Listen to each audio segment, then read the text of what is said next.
출애굽기 주제는 내 백성을 보내라입니다. 6장에도 7장에도 8장에도 9장에도 오늘 본문에도 거듭 반복되는 말씀입니다. 하나님께서 모세를 통해서 바로 왕 앞에 가서 이 말을 전하라고 하셨습니다. 내 백성을 보내라고. Let my people go. 이 말씀 속에는 적어도 두 가지는 전제가 되어 있습니다. 하나는 하나님의 백성이, 구별된 하나님의 백성이 이 땅에 있다는 것이고, 구별된 하나님의 백성을 하나님은 반드시 지키신다라는 이야기, 약속입니다. 또 하나는 세상에 얼마나 강력한 바로의 권력이 있다 할지라도 하나님의 백성을 붙잡을 수 없다라는 사실을 우리에게 보여주는 그런 말씀입니다. 나의 백성을 가게 하라. 왜? 그들이 나를 섬기게 하도록. They may worship me. 그들이 나를 예배하도록. 이게 출애굽 전체에 흐르고 있는 주제입니다. 내 백성을 보내라. 또 하나는 우리를 향해서 들려주는 말씀이기도 합니다.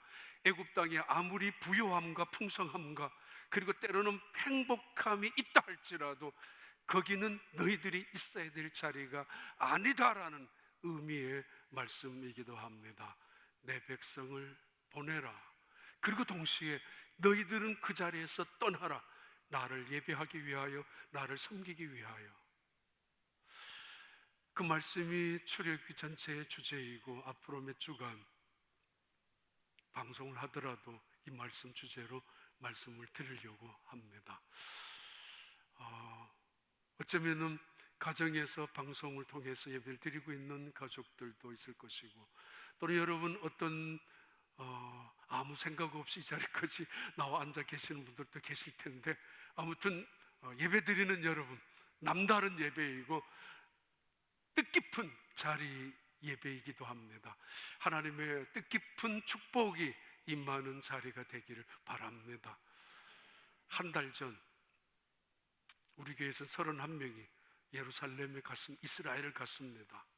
3일 동안 여정을 마친 후에 요르단으로 나와서 다시 3일 동안 여정을 마쳤고 다시 이스라엘을 들어가야 되는데 4일이 남아있는데 우리는 휴스턴으로 되돌아왔습니다.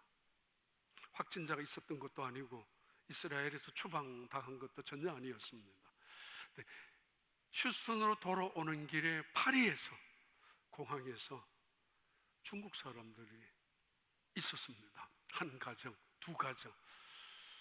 마스크를 어린아이도 썼고 어른들도 쓰고 있었던 거, 말하는 것도 보니까 중국 분들이었습니다.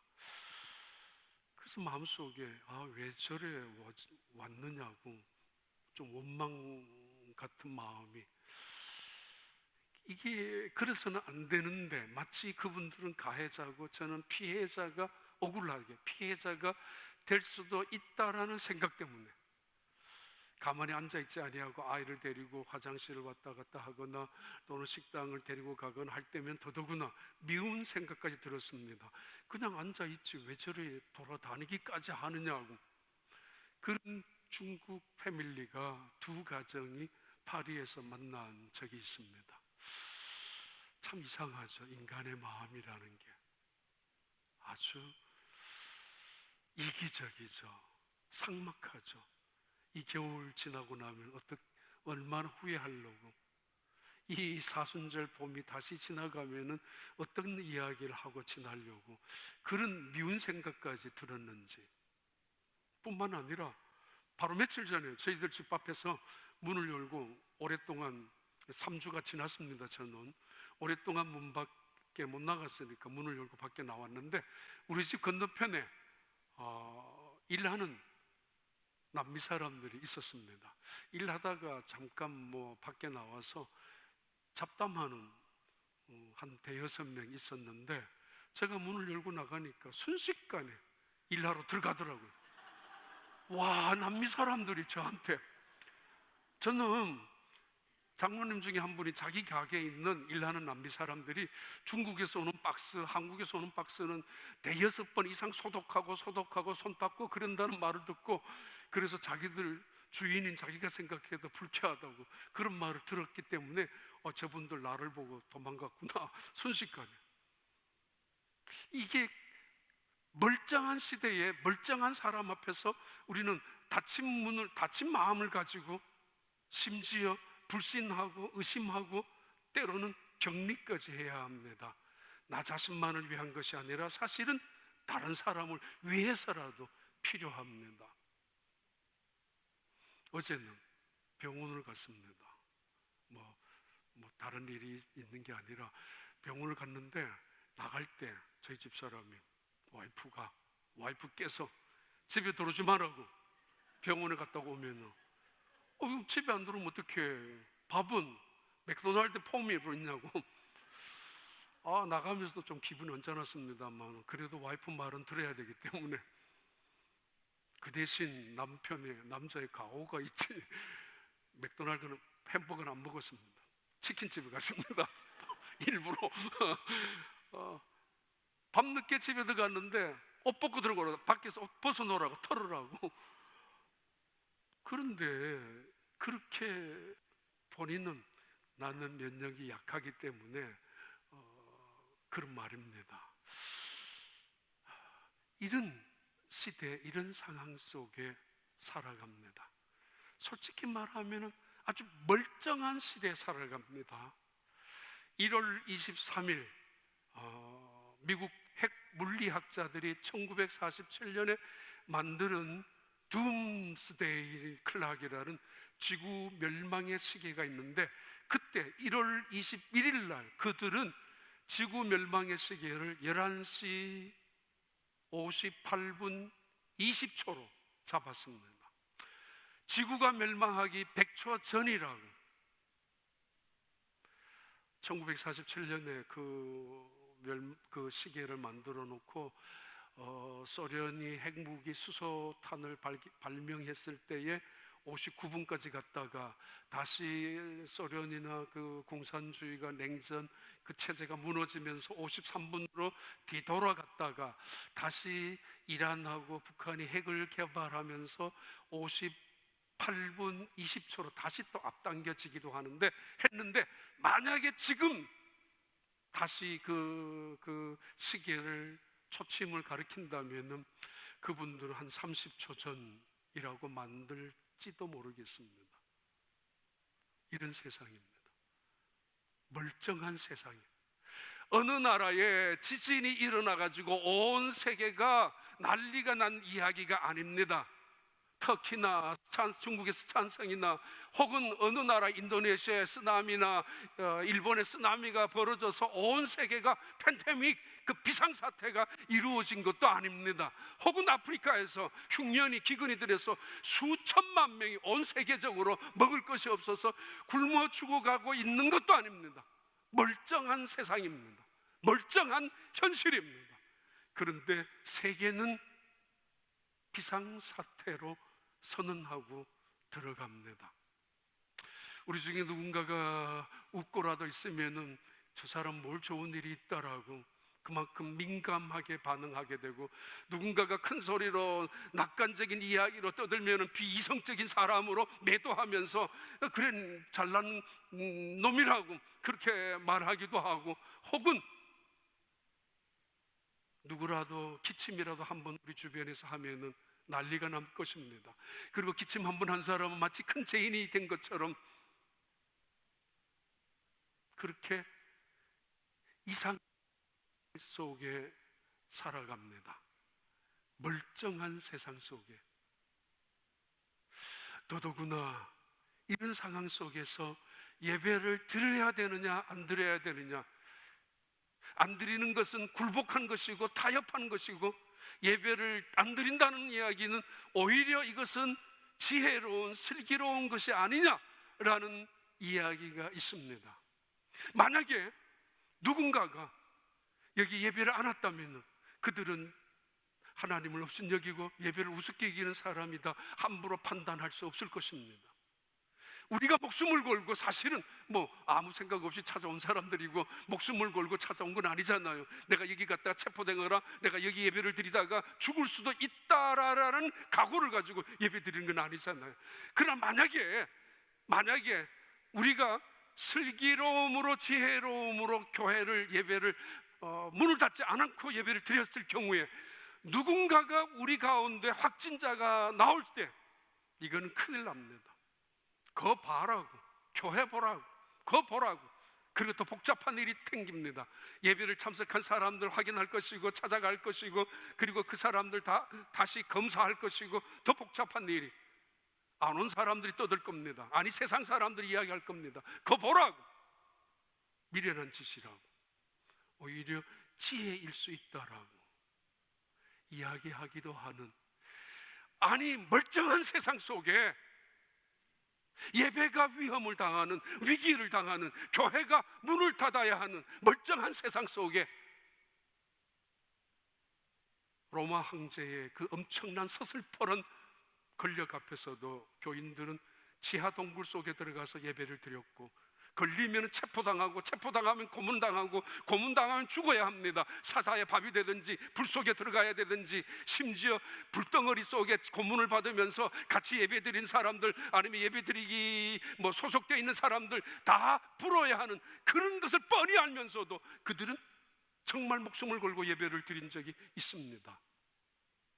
히틀러 시대에 교회 문을 닫아버렸고 나치를 숭배하라는 사인이 붙었을 때 독일 교회는 예배를 드렸고, 아니 공산당이 러시아, 소련이나 중국이나 그 엄청나게 수천만 명, 2천만 명, 3천만 명을 죽이는 때에 크리스찬들은, 그들은 숨어서 가정 속에서, 지하 속에서 예배를 드렸습니다. 순교적인 각오로. 그래서 오해는 하지 마십시오. 우리는 어떤 순간에도 목숨을 걸고 순교하는 각오로 예배를 드려야 된다고, 혹은 여러분들은 그런 순교의 각오로 예배를 드리기 위하여 왔다라고. 솔직히 말해서 저도 그렇고 그냥 아무 생각 없이 온 거잖아요. 그리고 아무 생각 없이 뉴스도 별로 안 보고 그냥 당연히 온 거잖아요. 무엇이 옳은 일일까요? 무엇이 하나님의 뜻일까요? 내 백성을 보내라, 그들이 나를 섬길 것이라. 그들을 부른다라는 소명 이야기 드렸죠. 하나님이 하나님의 백성을 보내라, 부르고, 이거 택한다는 이야기는 콜링을 말하는데 소드 야훼라고 합니다. 목숨을 부른다는 것을 의미합니다. 목숨을 부르는 것, 그들을 선지자라고 했고, 그들의 민족을 하나님의 나라라고 했고, 그들의 모이는 곳을 교회라고 했고, 그들이 모이는 예배를 예배라고 했습니다. 목숨을 달라고, 소명입니다. 왜요? 그 목숨은 내 것이니까, 그 목숨의 주인은 나이니까. 오명 소드 야훼라고 합니다. 그리고 부른 사람에게 하나님은 사명을 주십니다. 미션을 주시는데, 이 미션을 목숨을 통해서 쓰는 것을 말합니다. 너 목숨을 내한테 줘.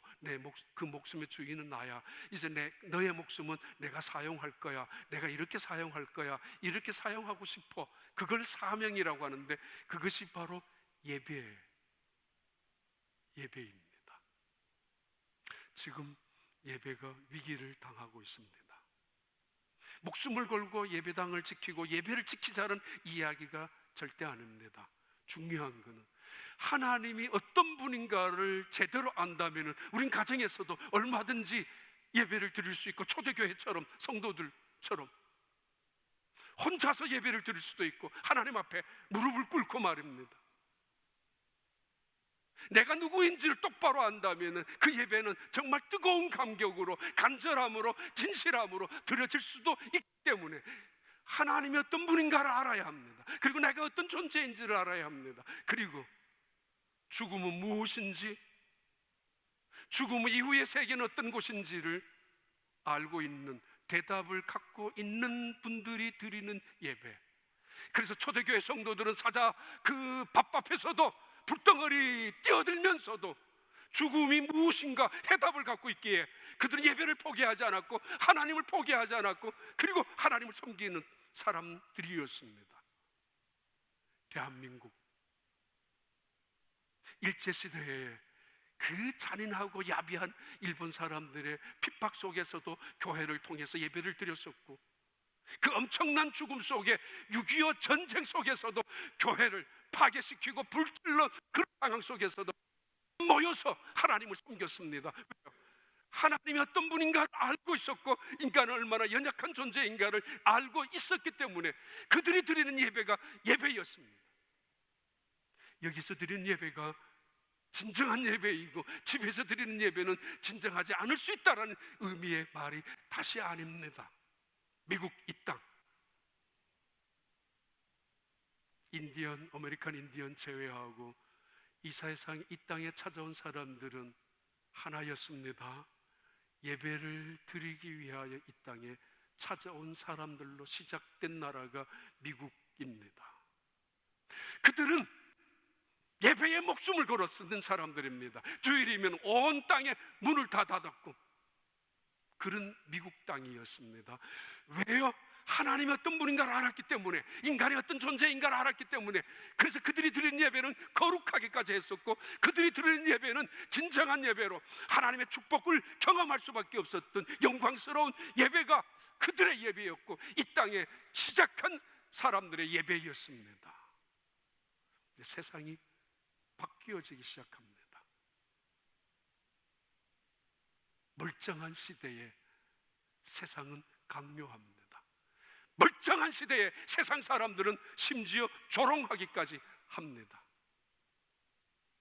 교회가 마치 모든 원인의 온상인 것처럼, 마치 세상의 바이러스의 온상인 것처럼 비난을 하기도 합니다.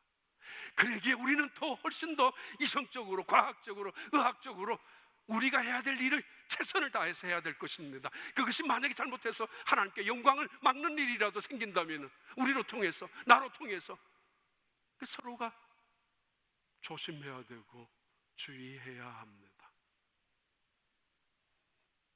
출애굽기 9장 1절의 말씀입니다. 함께 읽습니다. 여호와께서 모세에게 이르시되 바로에게 들어가서 그에게 이르라. 히브리 사람의 하나님 여호와께서 말씀하시기를 내 백성을 보내라. 그들이 나를 섬길 것이니라. 내 백성을 보내라. 그들이 나를 섬길 것이니라. 이것이 전체의 주제입니다. 근데 2절부터 3절까지 이렇게 말씀 계속합니다. 같이 읽습니다. 너가 만일 보내기를 거절하고 if you refuse me, 나를 거절하거나 또는 disobey, 불순종하거나 혹은 against me, 나를 대적하기라도 한다면은, 억지로 그들을 잡아둔다면은 하나님의 백성은 결코 잡아두고서는 안 될 것입니다. 그 말이죠. 자, 3절. 여호와의 손에 들어있는 내 가축 곧 말과 나귀와 낙타와 소와 양에게 다하리니 심한 돌림병이 있을 것이며, 만약에 너희들이 내 말을 거절한다면은, 이스라엘 백성들을 보내는 것을 싫어한다면은, 왜냐하면 이스라엘 백성들은 그들에게 노역을 제공해 주는 노예들이고 인질로 잡혀 있는 포로들이었습니다. 그들은 그 이집트 백성들에게는 대단히 아주 싼값으로 품값 주고 써먹을 수 있는 대단한 그런 노동력이었기 때문에 보내기에는 정말 아까울 정도, 아까울 수밖에 없습니다. 근데 만약에 너희들이 아까워서 보내지 않는다면 너희들은 더 큰 손해를 보게 될 것이라고, 모든 가축을 돌림병이 되고 말 것이라고. 옛날에는 유가증권, 증권 이런 것이 없었지 않습니까? 그들에게 큰 재산은 가축입니다. 낙타, 말, 소, 양, 염소 이런 것들이 그들에게 재산이었습니다. 근데 하나님 말씀합니다. 만약에 너가 내 명령을 거절한다면 너희들의 가축들이 모조리 다 전염병으로 죽고 먹고 말 것이라.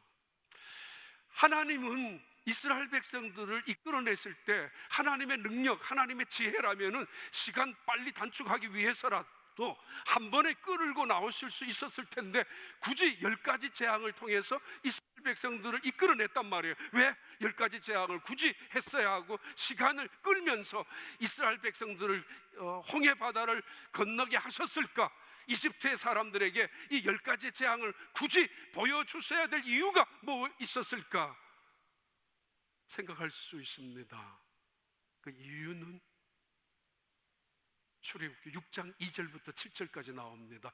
왜 그렇게 하나님은 10가지 재앙을 통해서 이스라엘 백성들을 이끌어낼 수밖에 없었는가?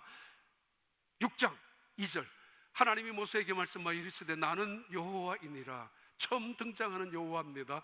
내가 아브라함과 이삭과 야곱에게 전능의 하나님으로 나타났으나 나의 이름을 여호와로는 그들에게 알리지 아니하였다.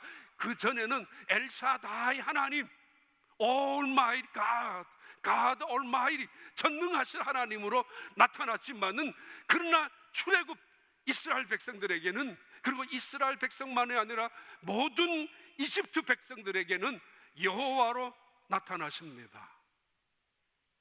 그 이유가 있습니다. 나는 여호와라고. 이 세상 모든 신들은 벌레일 수밖에 없고 모든 피조물은 아무것도 아니란 뜻의 여호와. 동시에 하나님의 택한 백성들을 반드시 건져낼 수밖에 없는 신실하신 언약을 지키시는 하나님, 그 하나님의 이름이 여호와라는 것이죠. 3절 계속합니다. 한번 봐요. 내가 아브라함과 이삭과 야곱에게 전능의 하나님으로 나타났으나 나의 이름을 여호와라는 그들에게 알리지 아니하였고, 그리고 가나안 땅 곧 그들이 거류하는 땅을 그들에게 주기로 그들과 언약하였더니, 그리고 이제 애굽 사람의 종으로 삼은 이스라엘 자손의 신음소리를 내가 듣고 나의 언약을 기억하노라. 6절 같이 읽습니다. 그러므로 이스라엘 자손에게 말하기를 나는 여호와라. 내가 애굽 사람의 무거운 짐 밑에서 너희를 빼내며 그들의 노역에서 너희를 건지며 편팔과 여러 큰 심판들로 너희를 속량하며 너희를 내 백성으로 삼고 나는 너희의 하나님이 되리니 됐습니다.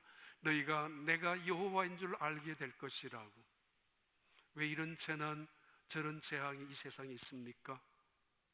우리 어렸을 때만 해도 천년두, 지금까지 말라리아, 장티푸스, 그러나 그런 바이러스 같은 것은 이미 예방할 수 있는, 치료할 수 있는 백신들이 개발되어서 별로 무섭지 않지만 언젠가부터 우리가 살고 있는 이 시대에는 신종 바이러스들이 나타나기 시작하고 창궐하기 시작하고 순식간에 온 세상에 멀쩡한 세상을 뒤집어 놓고 비상사태로 만들어 가고 있습니다.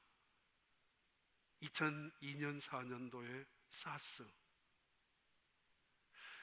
1990년대부터 2014년까지 있었던 에볼라, 그리고 2015년에 잠깐 있다가 없어졌지만은 메르스, 그리고 요즘 당하는 코로나19 신종 바이러스. 정확하게는 모르겠습니다. 아직까지 중국 우한성에 있는 군사훈련, 군사연구소에서 생화학 무기를 연구하다가 유출된 것으로 나왔던 것인지, 이 이유도 미국 정보국 국장 중에 한 사람 칼럼을 그렇게 썼습니다만, 또 하나는 우한성에서 박쥐나 어떤 짐승에 의해서 시작된 것이 아닌가. 그래서 우한 폐렴이라고까지 치명적이니까 폐에 들어가면 그렇게 말하고 있는 거. 박쥐, 이건 날면 새 같은데 땅에 있으면 지 새끼 같습니다. 근데 이것을 중국 사람들이 보기 들려준다고 어두운 데서 살아가는 어두움 속에, 캄캄한 동굴 속에 눈조차 제대로 없는, 그런데 반사작용으로 인해서 거리를 측정하고 날아다니는 이 박쥐, 쥐도 아니고 새도 아닌 진화론자들이 그만큼 붙잡고 있는 진화론의 한 단계라고 말하고 있는 이 박쥐에서 어쩌면 옛날에 사스도 지금 코로나 원나인도 그렇게 나왔는지도 모르겠습니다. 아무튼 끊임없이 구제역이 유럽에서나 한국에서나 생깁니다. 구제역을 통해서 소나 말이나 돼지들이 한꺼번에 살처분을 당하면 10억 마리가 죽습니다.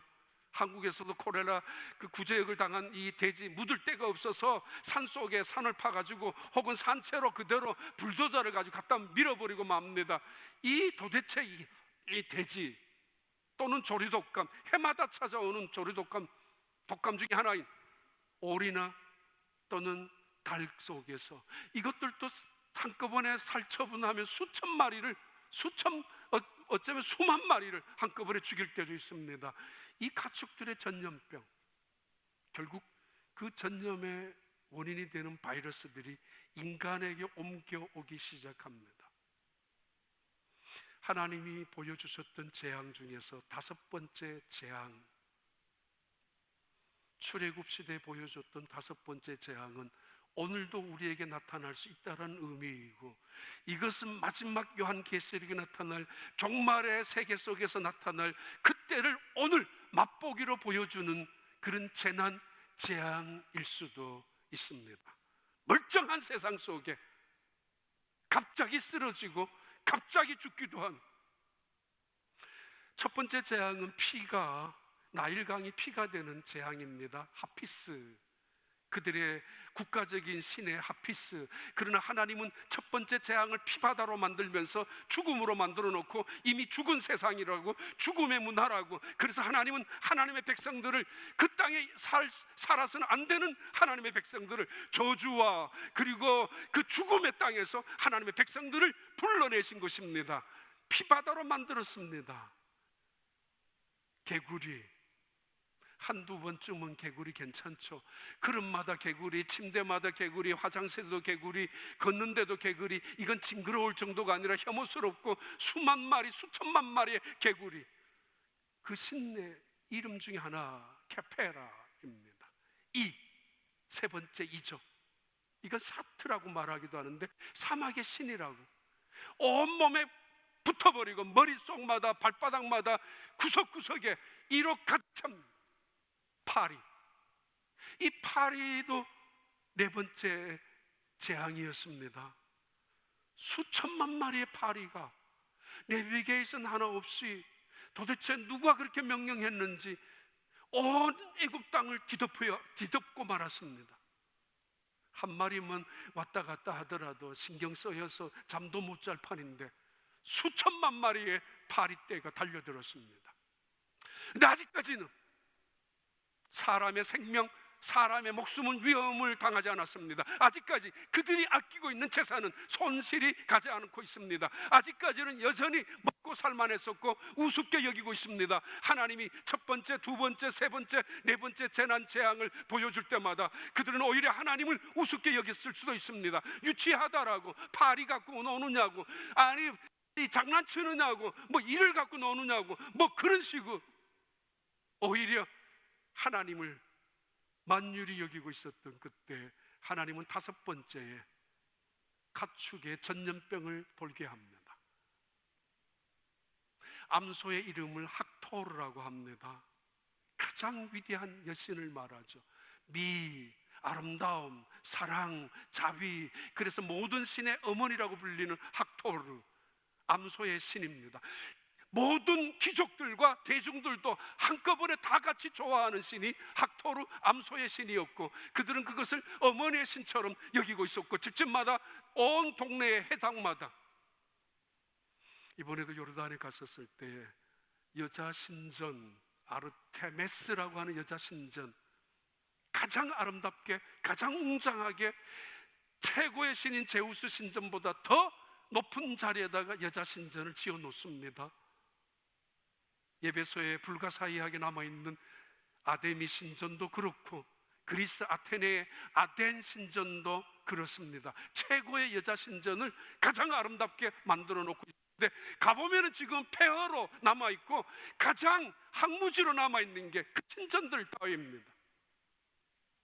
남자의 항소의 신 아피스라고 하는 이 항소의 신, 힘, 능력, 부, 권력, 돈을 자랑하는 항소의 신 한국증권이나 미국 증권회사에서 로고로 쓰는 것 중에 하나가 뭐냐 하면 항소입니다. 돈, 부, 권력, 증권가에서 암호로 쓰듯이 항소. 그 항소들이 꼼짝없이 다리를 떨면서 죽어가고 있고, 아니 꼼짝없이 무방비로 거품을 물고 쓰러지고 일어나지를 못하고 있고, 그 항소나 암소들이 그들이 그렇게 섬기고 그렇게 숭앙하고 그렇게 소중하게 여기는 재산이기도 하고 그들의 재산을 지켜주기도 하는 그 신들이, 가축들이 모조리 죽기 시작했습니다. 눈앞에서 보기 시작합니다. 분명히 하나님이 말씀하셨습니다. 너희들이 내 말을 거역한다면 너희들이 죽을 것이라고. 너희들이 내 말을 거절한다면 모든 가축들이 전염병이 돌아서 망하고야 말 것이라고. 이스라엘 민족이 광야에서 모세가 40일 동안 내려오지 않았을 때에 한 짓이 뭐 있어요? 암송아지 만들었죠. 항소 생겼죠. 그들을 건져낸 분이 하나님 여호와인데, 항소라고 암소라고 송아지를 금송아지로 만들었던 그들을 보고 하나님이 분노했죠. 땅을 갈라놓았죠. 땅 속에서 불이 올라오게 했죠. 삼켜버리고 말았죠. 그들을 지켜줄 거라고 믿었던 이 거짓 우상들, 그들을 행복하게 만들어줄 거라고 믿었던 가짜 우상들, 그것들은 아무것도 아니었습니다. 내가 여호와라고. 하나님은 말씀하신 대로 그대로 이루시는 분인데, 이 말씀 본문 속에서 우리에게 적어도 두 가지는 메시지를 전달합니다. 첫 번째는 우리에게 언제나 경고를 먼저 하신다는 것입니다. 사인을 먼저 주십니다.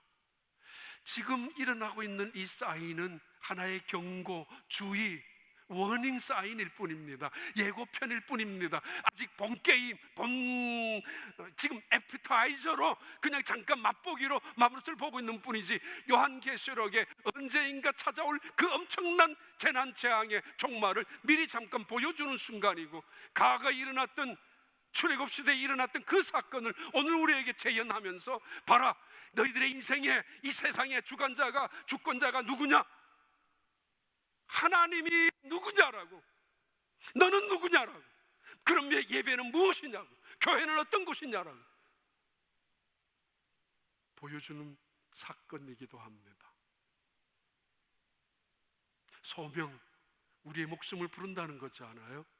목숨의 주인은 내니까 동시에 하나님은 그 목숨을 바꾸어 주십니다. 하나님의 영원한 생명으로. 누구도 건드릴 수 없는, 누구도 해하고 뺏어갈 수 없는 하나님의 생명, 조회라는 그 영원한 영생으로 우리의 목숨을 바꾸어 주시는 분이 하나님이시고, 우리는 그런 은혜를 받은 하나님의 백성들입니다. 그러기에 초대교회에서도 중세교회에서도 현대교회에서도 그 예배가 무엇인지를 알고, 아니 죽음이 무엇인가에 대한 해답을 갖고 있기에 그들은 두려움 없이 하나님 앞에 예배를 드릴 수 있었습니다. 아무튼 출애굽기 9장 5절 보시겠습니다. 여호와께서 기한을 정하여 이르시되 여호와가 내일 이 땅에서 이 일을 행하리라 하시더니, 경고입니다. 아직까지 하나님이 하셔야 되는 심판의 사건은 아직까지는 이루어지지 않고 있습니다. 지금 맛보기로 보여주고 있는 것뿐입니다. 경고이죠. 하나님은 파리의 사건도 그랬고 그 다음에 개구리의 사건도 그랬습니다. 그러나 때로는 이나 피 같은 사건을, 재앙을 일으킬 때는 그냥 바로 시작하기도 하셨습니다. 그래서 세상 사람들은 이런 일들을 하나님의 경고라기보다가 자연의 반복이고 자연의 재앙이고 아니면 우연히 일어난 해프닝이라고 볼 때가 있습니다. 그러나 하나님은 언제나 우리에게 이 모든 사건을 하나님께서 계획하시는 사인으로, 경고로 우리에게 보여주시고 계시는 그런 사건으로, 계시로 말씀하시고 계십니다. 너의 인생의 주인이 누구냐고, 너의 목숨을 누가 붙잡고 있느냐고, 그리고 너의 목숨을 무엇을 위하여 쓰고 있느냐고. 우리는 가축을 우상으로 재산으로 붙잡고 살지는 않고 있지만은 항소신을, 암소신을, 개구리나 파리의 이 신을 섬기고 있지는 않지만은 또 다른 우상을 갖고 있기도 합니다. 누가복음 21장에 이런 말씀입니다. 또 이르시되 민족이 민족을, 나라가 나라를 대적하여 일어나겠고, 그리고 같이 있습니다. 곧 큰 지진과 기근과 전염병이 있겠고 또 무서운 일과 하늘로부터 큰 징조들이 있으리라. 이 모든 일 전에 이름으로 말미암아 너희에게 손을 내어 박해하며 해당과 고개는 봐요. 멀쩡한 시대 속에 살아가고 있는 오늘, 우리는 하나님이 어떤 분인가의 물음 앞에 놓여져 있고, 나는 어떤 존재에게 예배를 드려야 되는 사람인가에 그 물음 앞에 우리 놓여져 있고, 우리에게 죽음이란 어떤 의미인지 답을 갖고 있어야 될 사람들이 드려야 될 그런 예배자의 자리 앞에 우리는 있습니다. 그리고 나의 재산, 나의 물질, 내가 가지고 있는 수많은 것들이 도대체 누구의 것인지를 다시 한번 확인해야 되는 시간이기도 합니다. 또 하나의 우리에게 보여주는 것이 있다면 출애굽기 9장 4절, 6절, 7절입니다. 4절 봐요. 여호와가 이스라엘의 가축과 애굽의 가축을 구별하리니 이스라엘 자손에게 속한 것은 하나도 죽지 아니하리라 하셨다 하라 하시고, 4절입니다. 6절 우리 같이 읽어요. 이튿날에 여호와께서 이 일을 행하신 애굽의 모든 가축은 죽었으나 이스라엘의 자손의 가축은 하나도 죽지 아니한지라. 바로가 사람을 보내어 본즉 이스라엘의 가축은 하나도 죽지 아니하였더라. 두 가지죠. 분명히 이런 재난 재앙 사건 속에는 하나님이 확실하게 경고하신 말씀이고 무조건 일어나는 것이 아닙니다. 동시에 이 재난과 재앙 속에는 하나님의 택한 백성들은 하나님이 지키신다라는 분명한 약속과 증거입니다. 너무 두려워하고 너무 공포를 갖고 살지 마십시오. 여호와는 나의 목자시니 내가 사망의 음침한 골짜기로 다닐지라도 해 바들물 두려워하지 않을 것은 주께서 나와 함께 하심이라. 아니, 여호와께서는 나의 힘과 능력과 구원이시니 내가 누구를 두려워하리요? 천천만만의 사람들이 나를 대적하여 진칠지라도 내 마음이 오히려 안연하니로다. 어떤 목사님이 이런 이야기 하셨습니다. 늘 평소에 자기는 자기 스마트폰 안에 아는 전화할 사람이 300명 이상이라고. 그런데 갑자기 자기 아내가 교통사고를 당해서 병원에 있다는 소식을 듣고 달려갔는데 수술도 해보지 못한 채로 그냥 사모님이 하나님 곁으로 갔습니다. 그 순간에 하늘이 노랗고 땅이 흔들리고 두 가지를 느꼈다는데, 그래서 그 당시에 그 300명 이상이나 되는 사람들의 스마트폰 속에 저장되어 있는 전화할 사람들 찾아보았는데 아무도 없었다고. 내 아내가 죽었다고 누군가에게 말하고 싶은데, 그래서 위로도 받고 싶은데, 그래서 내가 혼자가 아니라는 거 확인도 하고 내 마음의 평안을 얻고 싶은데, 이 슬픔을 나누고 싶은데 전화할 사람이 없었다고. 아무한테도. 그리고 또 하나는, 그런데도 이 세상은 나와는 상관없이 흘러가고 있는 거 보면서 야속한 마음이 있었다고. 하나님은 그런 분이 아닙니다. 하나님은 파리떼를 보낼 때에도 애굽 사람의 온 땅에 파리떼를 집어넣었지만은 끝나고 나서 그 파리떼를 다시 지중해로 집어넣을 때 도대체 내비게이션 하나 없는 이 파리떼가 누구의 지도를 받아서, 누구의 안내 표시를 받아서 이 이스라엘 백성들이 살고 있는 고센 땅을 피하여 갔단 말입니까? 하나님이 하신 일이죠. 하늘에서 우박이 내려오는데 이스라엘 백성들이 살고 있는 그 고센 지역에는 우박 하나 내리지 않았습니다. 아니, 도대체 내리는 얼음덩어리, 무슨 눈이 있다고, 누가 무슨 귀가 알아들을 수 있다라고. 그 얼음덩어리도 고센 땅을 피해서 애굽 사람들이 살고 있는 그 땅에 떨어졌단 말입니다. 도대체 누가 이런 일을 할 수가 있어요? 인간의 지혜와 인간의 과학이, 인간의 의학이 할 수가 있습니까? 아닙니다. 온 세상을 캄캄하게 뒤덮었습니다. 흑암으로. 그런데 이상하게 이스라엘 백성들이 살고 있는 고센 땅은 환합니다. 빛이 있습니다. 누가 만들었어 이거? 도대체 누가 역사합니까? 이 우주를, 태양을 지배하는, 빛을 지배하는 분이 누구예요?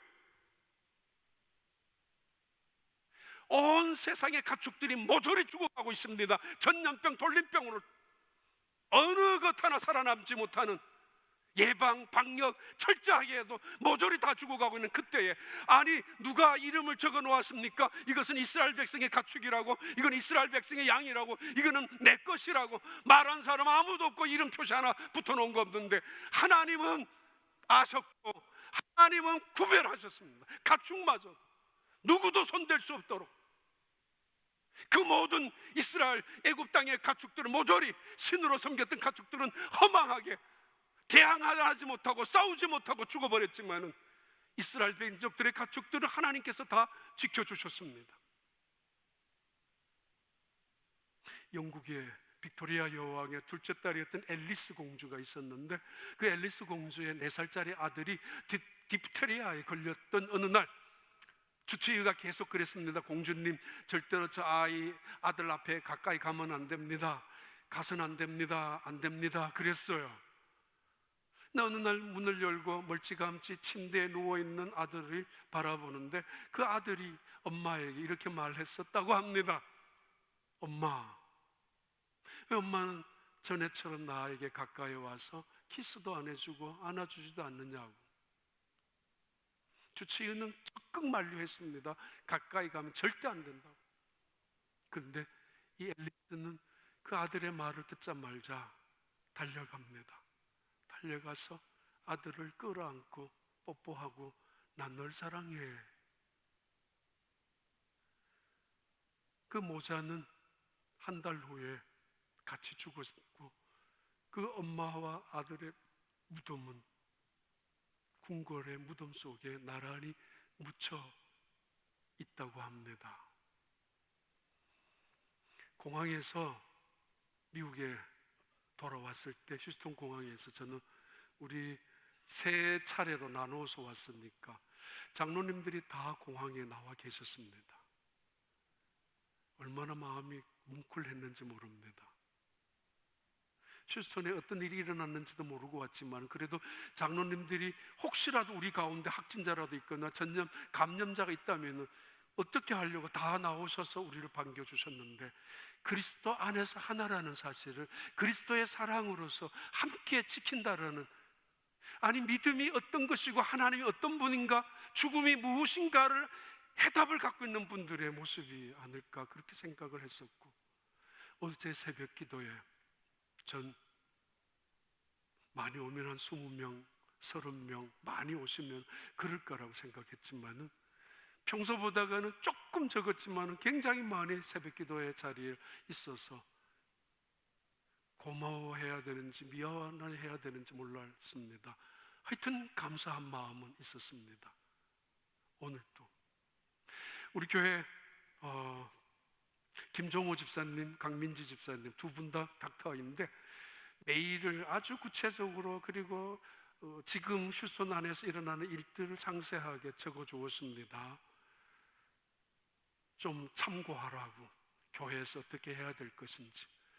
그리고 그저께 밤에는 김연성 집사님하고 통화를 할 수 있는 시간이 있었는데, 조심스럽게 목사가 혹시라도 마음에 상처라도 받거나, 또 아주 겸손하게 지금 휴스턴 안에 의사들이 또는 병원 안에서 일어나는 일들에 대해서 매우 심각한 상황을 설명해 주었습니다. 그리고 얼마나 교회를 사랑하는 마음을 느꼈고, 그리고 우리가 오자마자 처음에 우리 교회 닥터 크리스 건한테 통화가 했었는데, 정말 그분의 그 전문가니까 지시가 또 설명이 안내 방침이 있었지만은, 그러면서도 그 마음속에는 교회를 얼마나 사랑하는지, 교인들을 얼마나 사랑하고 있는지, 그래서 교회는 이런 일을, 그런 오해를 또는 그런 일이 어려운 불상사가 있어서는 안 된다라는 그런 마음을 이야기를 해 주었습니다. 그래서 우리는 드나들 때 손 조금 할 수 있는 일, 우리가 뭐 있어요? 우린 신이 아니잖아요.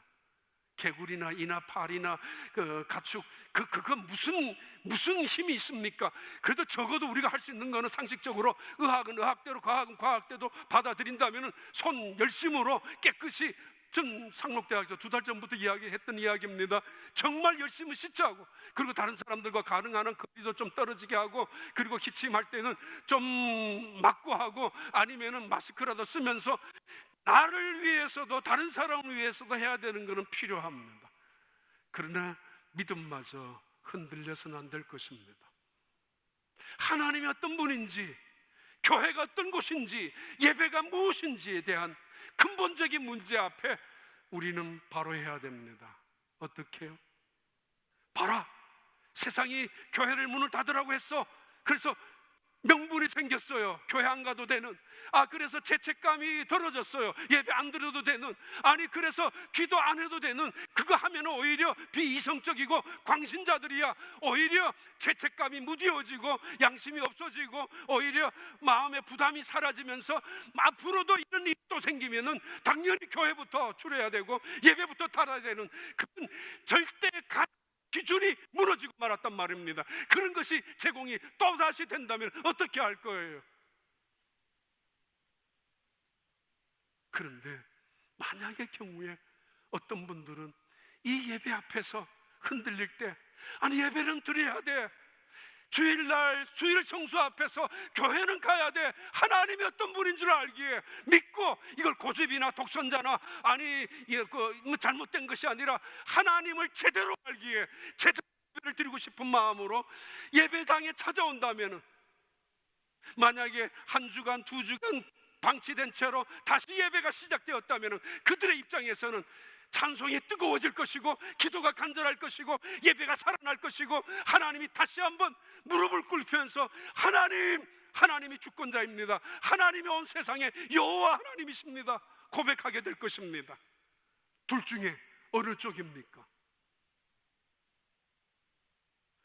오늘 또 예배드리는 우리, 또는 집에서 예배드리는 모든 성도들, 하나님께서 약속하셨습니다.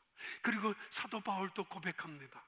누가 그리스도의 사랑에서 우리를 끊으리요? 환난이나 공고나 핍박이나 기근이나 위험이나 칼이냐? 아무것도 우리를 그리스도의 사랑에서 끊을 자 없다라고. 높음도 깊음도 천사도 권세자들도 죽음도 사망도 생명도 그 어떤 것도 우리를 해할 수 없다라고. 그리스도의 사랑이 우리에게 찾아와서 안아주셨고, 그리스도의 사랑이 죄의 덩어리인 우리를 안아서 끌어주셨고 입맞춰주셨고, 우리를 위하여 피를 바꾸어 주셨고 목숨을 건져주셨던 예수 그리스도의 사랑이 있는데, 우리는 그로 말미암아, 그 사랑으로 말미암아 넉넉히 이기느니라. 우리가 넉넉히 이긴다라고. 그리스도의 피가, 그리스도의 보혈이, 성령의 역사가 있는데, 이 고백, 이 찬양이 우리 모든 교회 성도들에게 울려 퍼지는 고백과 승리의 찬양이 되시기를 진심으로 축복합니다. 하나님 아버지 감사합니다.